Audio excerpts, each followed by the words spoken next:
Yang pertama eh, sorry, Anda harus tahu dulu ya, kalau kita bicara materi tes dan pengukuran itu kan diperuntukkan bagi atlet-atlet kita atau kita sendiri ya, baik atlet untuk melakukan latihan ya, maupun kita sendiri untuk bisa mengetahui kebugaran kita ya, itu kira-kira adanya di posisi mana, baik atau tidak, atau baik sekali atau ke baik atau sedang, kurang kurang sekali atau buruk ya gitu. Orang biasanya eh, berlatih tapi tidak pernah mengukur. Kalau tidak pernah mengukur, bagaimana anda bisa memprediksi eh, kebugaran atau kualitas fisik daripada atlet? Orang biasanya memulai sebuah latihan itu harus diukur dulu. Nanti ketika sama seperti Anda melatih, sama juga seperti Anda waktu meneliti nanti besok-besok untuk Anda punya penelitian untuk skripsi. Ya, Anda harus mengukur dulu di tes awalnya itu, tes awal Anda mengukur. Ya. Mengukur apa? Ya banyak sekali, apa saja bisa Anda ukur. Yang terkait dengan kualitas kebugaran Anda bisa Anda ukur. Yang terkait dengan kualitas jantung Anda bisa ukur. Kualitas paru-paru Anda atau paru Anda juga bisa diukur, dan segala macam bisa diukur. Nah, setelah itu Anda berlatih apa yang Anda tujukan untuk berlatih. Dan setelah berlatih itu Anda ukur lagi pada waktu tertentu, karena setiap komponen itu tidak sama ngukurnya. Jadi Anda mesti melihat teori-teori yang mendukung bagaimana cara mengukurnya. Ya. Jadi pertanyaan di sini ya, orang berlatih lalu kemudian orang harus mengukur gitu. Mengapa kok tes itu perlu dilakukan? Ya, yang pertama Anda lihat di situ, mengidentifikasi kekurangan atau kelemahan. Jadi dengan mengukur ya, orang atau pelatih misalnya, dia akan mengetahui kekurangan-kekurangan, kelemahan-kelemahan dari atletnya. Sama juga ya, kalau Anda misalnya eh, sebagai guru penjas untuk mengukur ya siswa Anda. Ya, tujuan untuk mengukur siswa Anda itu ya supaya bisa mengidentifikasi, mengetahui, mengidentifikasi satu-satu misalnya ya, kira-kira kekurangannya di mana. Ya, fisiknya bagaimana? Ya, jantungnya bagaimana? Paru-parunya bagaimana? Ya banyak itu ya. Jadi mengidentifikasi itu menjadi penting bagi seorang pelatih. Ya, sekarang kita bicara saja tentang pelatih supaya kita lebih fokus, karena tes dan pengukuran ini banyak ya itu dilakukan oleh para pelatih. Ya kalau di apa mata kuliah kita atau di sekolah, di guru-guru itu hanya ada beberapa yang eh, bisa diukur ya kebugaran-kebugaran jasmaninya, tapi lebih banyak orang langsung pada mengevaluasi. Ya mengevaluasi banyak caranya, termasuk juga cara mengukurnya. Nah, sehingga kemarin saya berharap Anda sudah eh, menonton ya YouTube yang saya arahkan ke Anda waktu tahap 1 kemarin, sehingga Anda sudah punya referensi terkait bagaimana ya perbedaan antara tes ya, pengukuran dan evaluasi itu. Apa yang dinamakan tes, apa yang dinamakan pengukuran, ya, apa yang dinamakan evaluasi.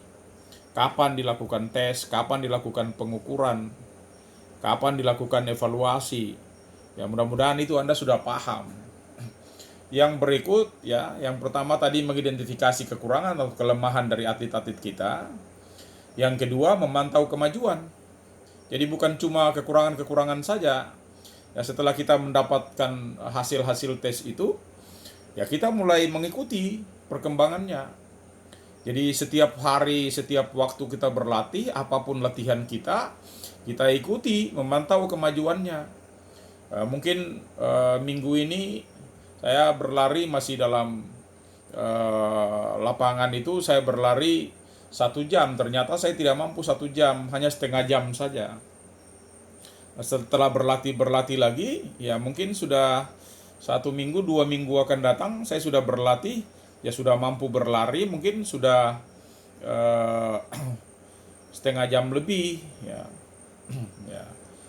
Atau mungkin masih bisa tetap kita berpatokan di setengah jam tadi, tapi waktu lari pertama itu masih ada jalan, lari lagi, sudah capek jalan lagi, lari lagi, sudah ndak kuat jalan lagi selama 30 menit misalnya.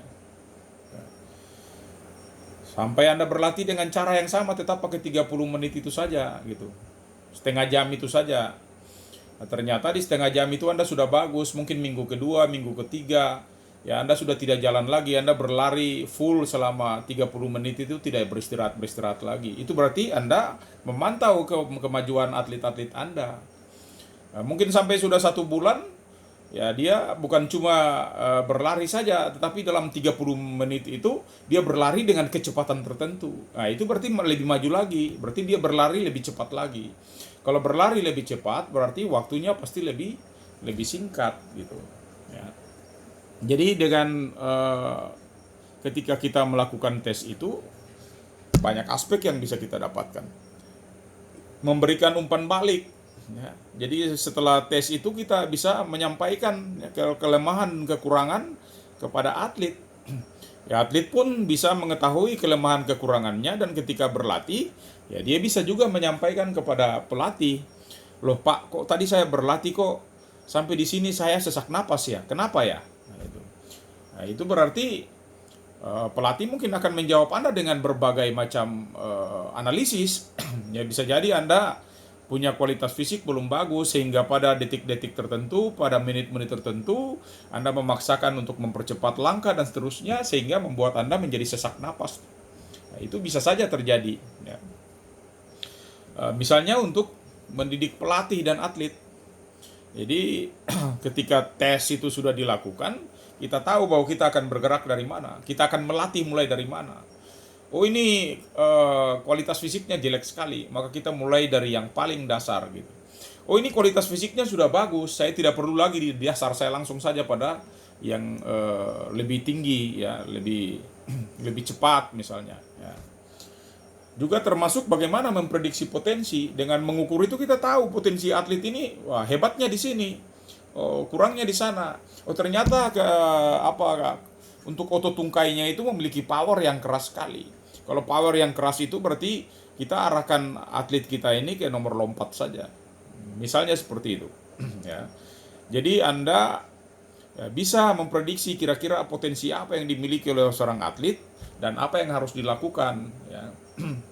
Ya, kalau berikut ya Anda lihat di situ ya, untuk mengidentifikasi kekurangan dan kelemahan itu bagaimana saja. Ya tadi yang saya sampaikan tadi itu, ya kita uraikan satu-satu di situ. Ya. Misalnya bagaimana mengidentifikasi kekurangan-kekurangan atlet kita atau kelemahan-kelemahan. Ya. Alasan utama praktek pelaksanaan tes itu ya mengetahui kelemahan dan kekurangan. Ya juga termasuk mungkin ya kekuatan-kekuatan seseorang. Ya. Lalu kemudian mengidentifikasi komponen-komponen fisik ya, yang dibutuhkan. Ya, misalnya Anda di senam, Anda butuhkan otot-otot mana yang kuat, Anda harus tahu. Oh iya ini saya di atletik, otot-otot mana yang harus kuat, nah, itu diidentifikasi. Oh saya di wushu, berarti saya harus mengidentifikasi juga. Ya. Lalu dari hasil-hasil pengukuran itu, ya kita akan mengetahui, oh ini bagian otot togok untuk seorang atlet wushu waktu dia mau membanting seseorang tidak akan bagus karena ternyata otot perut atau otot punggungnya tidak terlalu kuat, sehingga waktu melakukan gerakan membanting tidak bisa membanting orang, terlalu lemah otot-ototnya. Nah, ini jadi paling tidak itu menjadi catatan buat Anda gitu ya. Ya. Lalu Anda lihat juga di situ ya.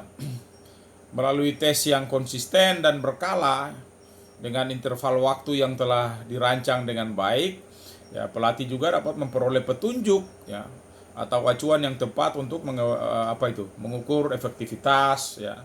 Program latihannya itu sudah tercapai atau tidak. Kira-kira sekarang harus saya mulai dari mana lagi ya.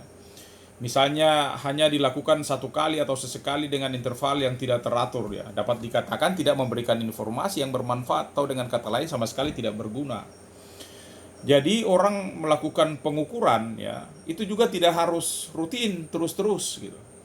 Kalau orang melakukan pengukuran tiap hari terus-terus melakukan, ya itu ada teori mengatakan orang melakukan pengukuran secara terus-menerus ya, atau terlalu sering melakukan pengukuran, itu bahkan dianggap sebagai tidak pernah melakukan pengukuran.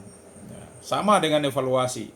Orang terlalu sering melakukan evaluasi, ya bisa berarti bahwa karena terlalu sering mengevaluasi, itu tidak ada hal-hal yang terlalu bisa dievaluasi. Artinya sama dengan tidak pernah melakukan evaluasi. Sehingga orang mengukur, ya orang mengevaluasi itu butuh waktu. Ya, kalau kita misalnya mengukur kelentukan, kita bisa setiap hari mengukur kelentukan. Ya. Kita juga misalnya untuk latihan daya tahan, kita setiap hari bisa melakukan latihan daya tahan. Tapi kalau setiap hari mengukur latihan daya tahan, mengukur latihan daya tahan, mengukur latihan daya tahan, menjadi tidak berguna. Nah, sebaiknya Anda mengukur daya tahan ya, setelah ukur hari ini ya Anda mulai berlatih daya tahan. Lalu kemudian kurun waktu tertentu, ya karena daya tahan itu bisa ditingkatkan sampai 700% kan. Kecepatan itu bisa ditingkatkan hanya 10%. Kekuatan itu bisa ditingkatkan sampai 300%. Ya Anda hitung-hitung saja. 1 bulan akan datang atau 2 bulan akan datang, ya Anda bisa mengukur lagi daya tahannya. Ya, atau mungkin nanti setiap 2 bulan Anda ukur lagi daya tahan, setiap 2 bulan Anda ukur lagi daya tahan. Atau bisa juga setiap 3 bulan Anda ukur daya tahan, setiap 3 bulan Anda ukur daya tahan. Ya, itu bisa saja ya. Yang berikut juga sebagai umpan balik tadi yang saya bilang itu. Jadi hasil tes itu akan memberikan umpan balik bagi atlet ya. Kira-kira kondisinya bagaimana ya. Kalau mengetahui bahwa secara berkala ya, tes yang sama yang kita lakukan terus dilakukan itu ya, itu ternyata kemampuannya tetap di situ, saya tidak berubah-ubah ya. Ya, berarti pelatih sudah harus tahu bahwa oh latihan saya ini tidak bermanfaat, terlalu ringan sehingga tidak bisa menimbulkan peningkatan kualitas fisik secara baik. Mungkin harus ditingkatkan ya. Tadi yang sudah saya kasih contoh, kalau misalnya Anda berlatih setiap hari cuma setengah-setengah jam, lalu waktunya tidak ditentukan, kecepatan larinya tidak ditentukan, maka orang bisa lari, bisa jalan, bisa lari, bisa jalan, orang capek jalan, habis itu sudah kondisi fisiknya sudah bagus, lari lagi. Akhirnya kita waktu mengukurnya menjadi jelek. Nah, itu data-data itu sebagai umpan balik bagi pelatih ya. Kemudian kalau bagian yang sebagai data-data itu menjadi penting ya, karena itu sebagai pendidikan juga, pengetahuan kepada pelatih dan atlet. Kalau kita lihat di sini pelaksanaan dan hasil tes ya, misalnya seharusnya akan menumbuhkan jalinan saling pengertian yang lebih baik antara pelatih dan atlet. Ya, hasil tes itu menunjukkan kelebihan dan kekurangan masing-masing pihak. Ya, oleh sebab itu perlu didiskusikan secara terbuka. Ya, masing-masing akan mengetahui atribut apa saja yang dibutuhkan untuk memberikan hasil latihan yang baik. Jadi Anda ingat, kalau atlet Anda melatih atlet Anda, ya. Anda melatih mereka, ternyata mereka tidak berkembang, tidak maju, jelek terus gitu. Nah, ini menjadi catatan. Belum tentu atletnya yang salah. Ya bisa jadi karena pelatihnya yang salah melatihnya, sehingga atletnya tidak berkembang. Nah, ini menjadi penting. Artinya bahwa kita dengan sendirinya, pelatih bisa mengevaluasi dirinya sendiri, ya atlet juga bisa mengetahui ternyata saya punya kekurangan-kekurangan di sini. Ya saya harus perlu diskusikan juga dengan pelatih ya, sehingga pada akhirnya kita bisa mendapat masukan yang berarti. Nah, terkait dengan memprediksi potensi. Memprediksi potensi itu ya, kalau Anda lihat di situ ya, saya katakan bahwa banyak negara itu sudah membuktikan ya keberhasilan dalam meraih prestasi olahraga yang gemilang, yang hebat gitu ya. Pada awalnya semua itu dimulai dengan melakukan identifikasi potensi atlet. Melalui apa? Ya melalui tes dan pengukuran. Bagaimana? Ya, banyak sekali perangkat-perangkat yang bisa digunakan. Kalau Anda lihat di Australia, itu ada satu alat ukur yang namanya Sport Search, ya. Sport Search itu bisa mengukur, ya, kapasitas kemampuan dari atlet itu, ya, dan kemudian sejak dini, ya, itu bisa diketahui apa yang akan menjadi keunggulan-keunggulan dia, ya. Sehingga pada akhirnya orang mulai menjurus pada salah satu cabang olahraga saja, spesifikasinya kapan, ya. Ada teknologi-teknologi maju sekarang ini, anak baru lahir saja kita sudah bisa dengan melihat gennya, ya, dengan tes laboratorium kita bisa, ya, dengan menggunakan sport search itu orang bisa mengetahui bahwa dari sekian ratus cabang olahraga, yaitu pada akhirnya hanya muncul dua saja. Dua itu menjadi penting bagi seorang pelatih, bahwa anak ini besok-besok akan bisa menjadi atlet di cabang apa, gitu. Misalnya Anda lahir dengan Anda memasukkan data-datanya, lalu kemudian kita tinggal masukkan di programnya, dan kemudian terakhir, oh ternyata ada dua cabang, misalnya tinju dan atletik. Dengan demikian Anda sudah bisa tahu bahwa oh ini anak saya ini besok-besok dia punya keunggulan dalam hal tinju dan atletik. Nah, ini kita sudah bisa memprediksi potensi dari anak-anak kita, anak-anak asuhan kita, ya. Penetapan parameter tes itu misalnya, ya. Ini panduan. Jadi dapat digunakan, ya, untuk acuan dalam mengevaluasi kondisi umum para atlet. Jadi parameter-parameter itu menjadi penting. Saya mau untuk tes yang hebat-hebat, saya tidak perlu lagi melakukan tes yang hebat-hebat, tapi saya cukup dengan melakukan standing long jump, saya bisa mengetahui bahwa ternyata daya ledak otot tungkai saya itu hebat, gitu, ya. Itu merupakan parameter. Tujuan umum dari materi kita paling tidak, ya, dengan Anda mengetahui tes dan pengukuran itu, ya, memberikan panduan, ya, dalam menetapkan parameter tes besok-besok, ya. Jadi Anda, ya, mau melatih kecepatan, Anda tahu saya mau mengukur kecepatan bagaimana ini, kecepatan umum. Oh, apakah saya harus lari 30 meter, ataukah saya harus lari 60 meter, ya, atau saya harus lompat untuk standing long jump atau vertical jump misalnya, ya. Jadi untuk mengetes kemampuan dan perkembangan termasuk pencapaian-pencapaian atlet itu. Jadi itu menjadi dasar, menjadi acuan bagi Anda, ya. Tujuan-tujuan khususnya itu juga ada, misalnya memberikan panduan, ya, kepada pelatih dalam menetapkan parameter tes dan instrumen yang akan digunakan untuk mengevaluasi perkembangan atlet, ya. Memberikan peluang kepada atlet untuk melakukan evaluasi, ya, dan berdasarkan parameter-parameter itu, ya.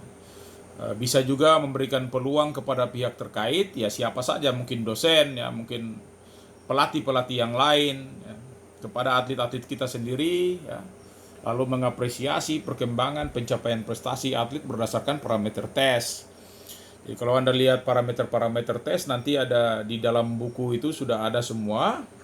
Tinggal Anda lihat, ya.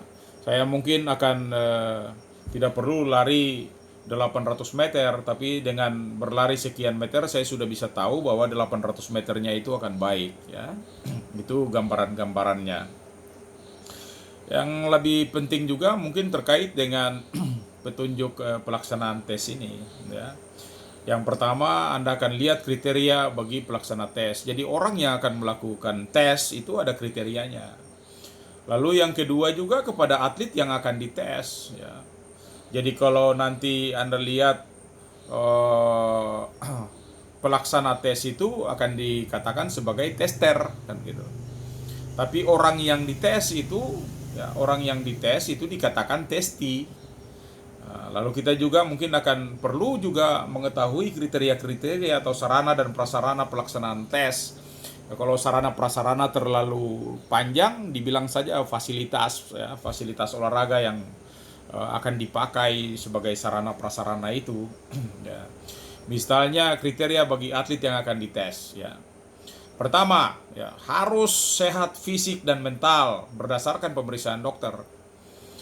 Ya, jadi kalau Anda mau tes atlet, ya, sebelum tes itu harus dulu ke dokter, check up dulu. Jangan sampai waktu tes itu ada atlet yang mati, ada atlet yang kolab, ya Anda yang kena salah.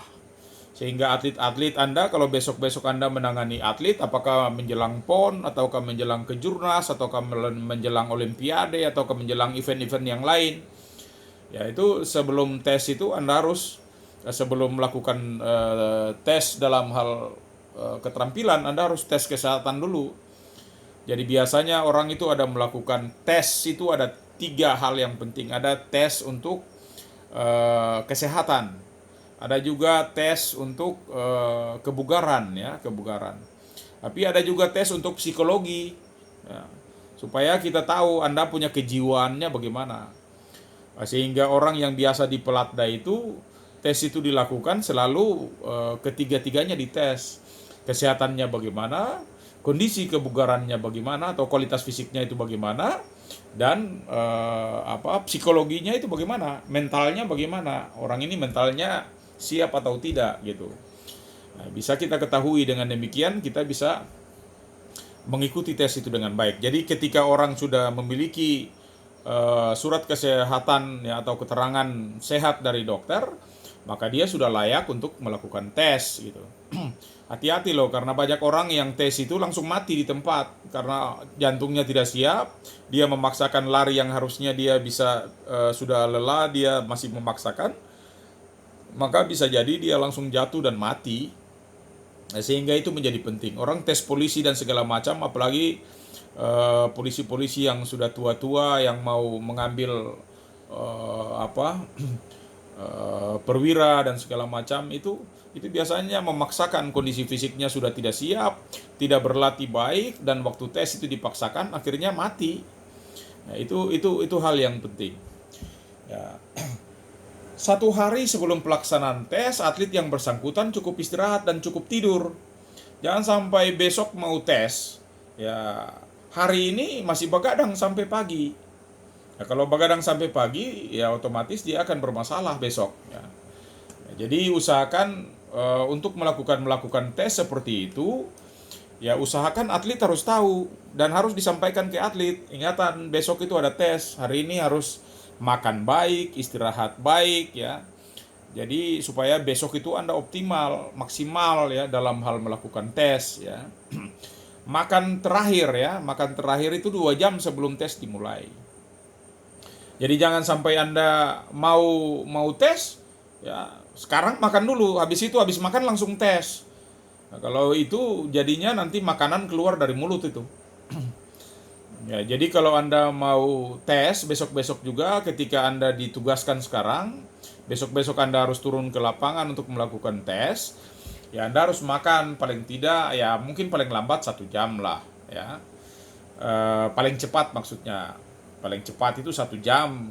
Kalau bisa 2 jam sebelum itu sudah makan, ya. Ya, kalau Anda mau tes jam 8, paling tidak jam 6 Anda sudah makan. Jadi Anda kalau sudah makan, sudah siap, Anda tes, ya tidak masalah. Tapi kalau makanan baru masuk di lambung, Anda tes, maka akan bermasalah.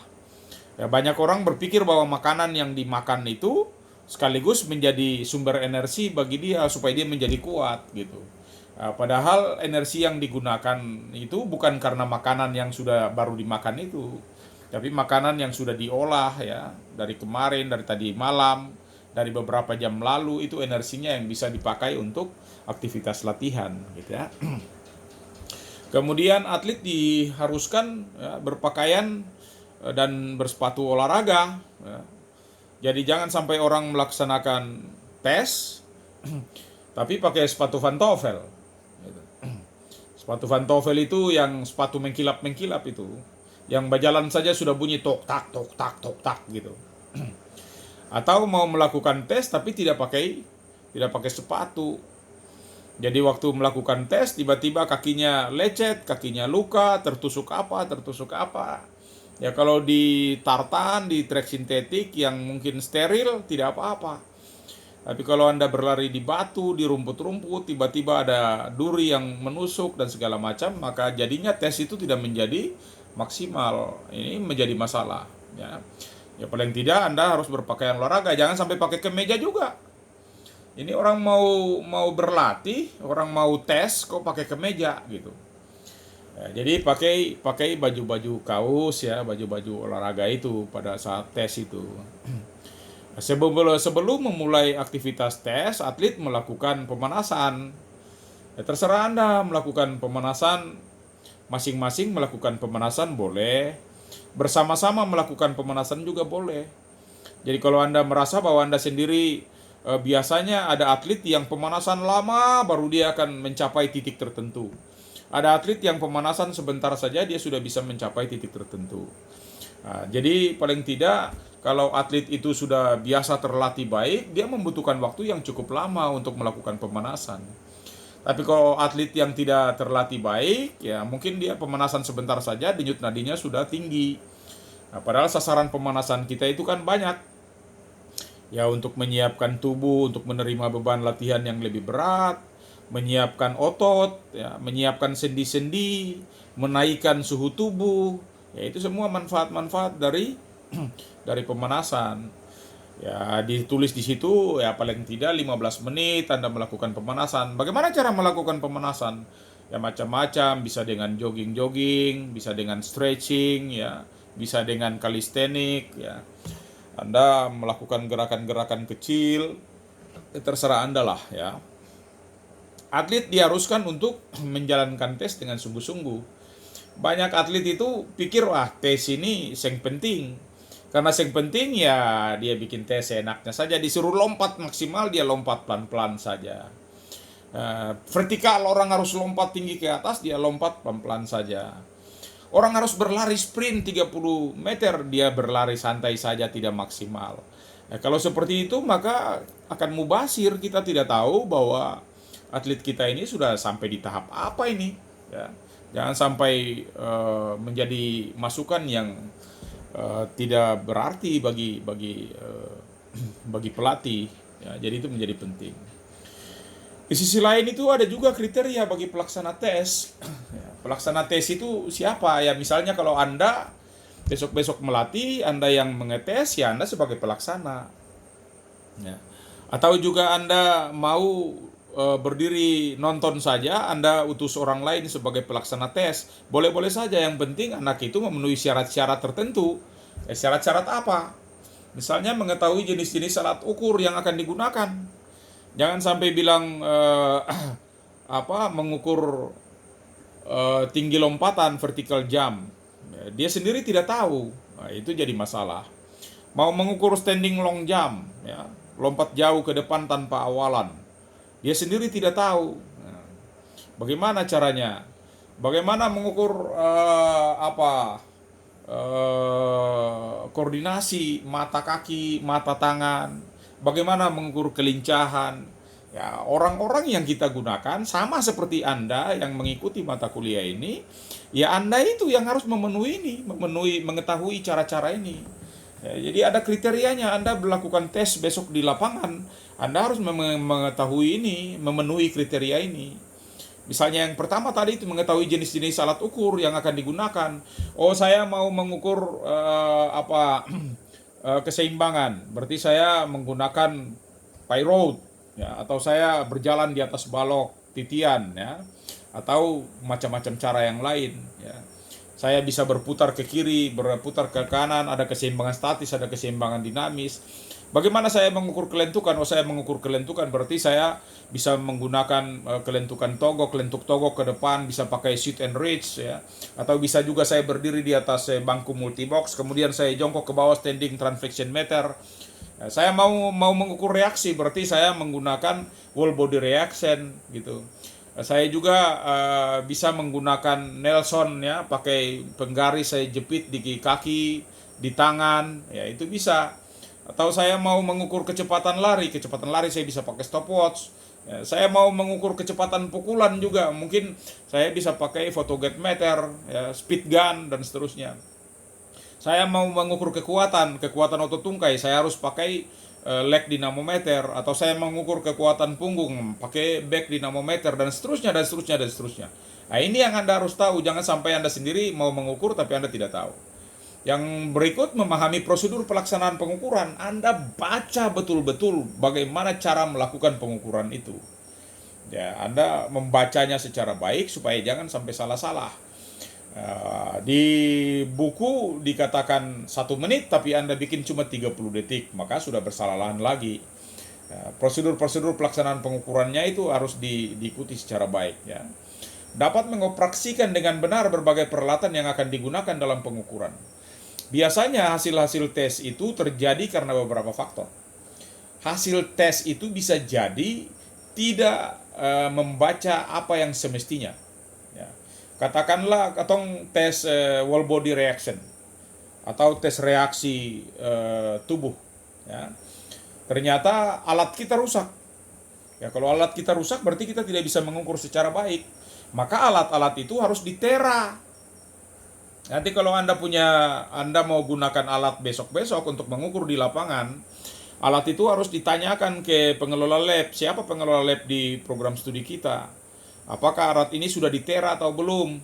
Ya, harus ditera. Oh iya, ini whole body reactionnya kita tera, antisipasi reactionnya kita tera, ya. Expanding dinamometernya kita tera, ya. Mungkin standing transflectionnya kita tera, dan berbagai macam semua peralatan yang akan kita gunakan itu harus ditera supaya diketahui bahwa oh ini masih valid, oh ini masih layak digunakan, oh ini sudah tidak bisa lagi, maka harus dibenerin, harus dibikin benar gitu, ya. Jadi itu untuk Anda. Sedangkan kriteria sarana prasarana, ya, yang pertama Anda lihat di situ alat tes yang digunakan, ya. Yang tadi saya bilang itu sudah ditera untuk memenuhi standar atau belum. Biasa ditera itu pakai meteorologi sana. Ya, jadi meteorologi sana Anda melakukan pengukuran supaya mengukur yang valid, mengukur yang benar, maka alatnya itu harus ditera, ya. Ya, harus ada surat teranya. Kalau sudah ditera, setiap berapa bulan tera? Apakah setengah tahun sekali tera, 1 tahun sekali tera, ataukah 3 bulan sekali tera? Ya, itu ada masing-masing peralatan yang harus dilihat. Apalagi yang mengukur reaksi-reaksi, antisipasi reaksi itu. Nah, itu biasanya harus ditera karena bisa jadi 3 kali ukur, 3 kali data-datanya berbeda, bukan karena kitanya yang jelek, tapi karena alatnya yang jelek, sehingga data pertama beda, data kedua beda, data ketiga beda. Nah, itu berarti alatnya perlu ditera, ya. Tempat pelaksanaan tes itu harus aman dan nyaman. Jangan sampai tes orang-orang di matahari panas terik yang jam 1. Akhirnya juga tidak nyaman bagi orang yang mau melakukan tes. Atau kita melakukan tes tapi di jalan aspal, sehingga orang-orang tidak maksimal melakukan tes. Kalau dia bisa lari di lintasan pakai sepatu, pakai pakaian olahraga, itu yang menjadi penting gitu.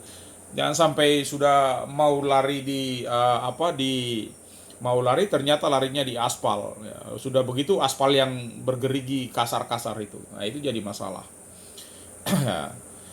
Lalu tersedia peralatan medis untuk kepentingan P3K. Jangan sampai orang mau tes tidak ada alat yang tersedia. Tidak ada kesehatan medis sama sekali yang tersedia untuk bisa menyiapkan. Jangan sampai ada yang cedera, ada yang kaseleo, ada yang lecet, ada yang patah, ada yang segala macam, itu bisa saja terjadi. Tersedia formulir-formulir yang dibutuhkan untuk rekaman hasil tes, ya. Jadi rekaman hasil tes itu maksudnya apa yang Anda lihat di lapangan itu bisa Anda catat dalam formulir itu. Nanti Anda mau turun di lapangan, itu semua bentuk-bentuk tes itu Anda harus dituangkan, harus diisi di dalam form yang sudah disiapkan. Ini tes pertama, ini tes kedua, ini tes ketiga, tes pertama hasilnya bagaimana, tes kedua hasilnya bagaimana, tes ketiga hasilnya berapa, istirahat berapa menit. Itu semua harus disiapkan. Jangan sampai Anda mau turun lapangan tidak punya form, tidak punya formulir, tidak punya alat untuk menilai, menulis dan seterusnya, ya. Ya. Bila tes terjadwal secara rutin atau berkala, pelaksanaan hendaknya ya dirancang berada di tempat dan waktu yang sama. Jadi kalau misalnya Anda mau pergi di PON, Anda tes atlet-atlet itu yang pertama sudah tes di Mandala Remaja, maka tes kedua juga diusahakan di Mandala Remaja, tes ketiga juga diusahakan di Mandala Remaja gitu. Ya, jangan sampai tes pertama di Mandala Remaja itu di stadion itu. Kita lari keliling stadion Mandala Remaja 400 meter, padahal di situ ada lebih 7 meter. Nah, kemudian tes untuk 3 bulan berikutnya kita tes sudah tidak di Mandala Remaja lagi, kita tes di Stadion Unpati. Nah itu lapangannya sudah beda lagi, maka itu akan memberikan juga hasil yang berbeda. Jadi usahakan kita kalau sudah pakai satu tempat itu untuk tes awal, ya tes kedua, tes ketiga dan seterusnya itu harus tes di tempat yang sama. Nah, itu sehingga tidak menimbulkan bias ya, tidak menimbulkan bias, tidak menjadi error dan seterusnya ya. Nah, ini nanti Anda lihat di sini jenis-jenis pengukuran itu ya. Anda di sini ada yang sudah mendapatkan materi kan, ada bagaimana kita mengukur tinggi dan berat badan ya. Bagaimana mengukur ketebalan lemak ya. Bagaimana kita mengukur volume paru ya. Bagaimana kapasitas untuk paru maksimalnya, bagaimana fleksibilitas togoknya, ya, bagaimana keseimbangan statisnya, daya tahan otot perutnya bagaimana, daya tahan tubuh bagian atasnya atau ekstremitas eksteriornya bagaimana, ekstremitas inferiornya bagaimana, bagian bawahnya bagaimana, daya ledak untuk otot tungkainya bagaimana, ada kita bisa vertical jump, kita bisa juga standing long jump ke depan ya, kekuatan memeras ya untuk otot lengan kanan, untuk otot lengan kiri, itu semua untuk laki-laki, untuk perempuan, itu semua harus dilihat ya. Bagaimana kekuatan ekstensor punggungnya ketika kita menarik peralatan untuk mengukur punggung kita, itu menjadi penting ya. Ya, ini jenis-jenis pengukuran tadi nih ya. Kekuatan ekstensor untuk otot tungkai. Jadi waktu Anda menendang untuk otot tungkai pakai alat yang namanya leg dynamometer itu. Ya, kekuatan menarik otot bahu itu bisa pakai expanding, ada menarik dan juga mendorong ya. Itu untuk expanding dynamometer itu. Ya, kekuatan otot perut ya seharusnya bukan kekuatan tapi ketahanan otot perut ya, daya tahan kekuatan otot perut yang bagaimana kita harus sit up ya, untuk punggung kita harus back up, untuk tungkai kita harus squat jump ya, untuk lengan kita harus push up dan semua ya. Bagaimana untuk kecepatan lari ya, kecepatan lari berarti kita pakai stopwatch. Kecepatan memukul misalnya orang smash bola voli bisa pakai photometer, bisa pakai speed gun dan segala macam ya. Bagaimana untuk kelincahannya, apakah pakai lari bolak-balik ya, shuttle run ataukah jogging run ataukah bisa pakai Illinois dan seterusnya ya. Lalu kemudian daya tahan anaerobik. Ya, daya tahan anaerobik itu macam-macam bentuk ukurnya, berapa larinya, berapa jaraknya. Nah, kapasitas aerobik juga begitu ya, Anda bisa lari macam-macam untuk aerobik maksimal, untuk V2 max atau V2 max itu juga ya, mana yang lari bisa pakai tes blip, bisa pakai juga tes 15 meter dengan metode Balke ya, dan macam-macam bentuknya. Lalu bagaimana dengan kebugaran jasmani? Nah, kebugaran jasmani itu mungkin di Anda itu sudah macam-macam ya, ada yang bisa menggunakan TKJI ya, tes kebugaran jasmani Indonesia, ada juga pakai AHPRD ya, ada juga pakai ACSPFT, ada juga bisa menggunakan metode-metode yang lain. Masing-masing itu ada untuk SD bagaimana, untuk SMP bagaimana, untuk SMA bagaimana, untuk mahasiswa dan taruna itu bagaimana, untuk umum itu bagaimana, itu semua ada ya. Tinggal Anda bagaimana bisa memanfaatkan itu. Anda rajin membuka YouTube punya saya, Altin Sport TV. Lalu Anda juga rajin membaca buku yang sudah disiapkan untuk Anda. sehingga paling tidak ini menjadi gambaran kepada Anda. Jadi saya kira untuk hari ini cukup sekian. Nanti kalau ada pertanyaan silakan. Kalau tidak, nanti waktu tatap muka hari Jumat ya kita akan membahas lagi secara detail ya.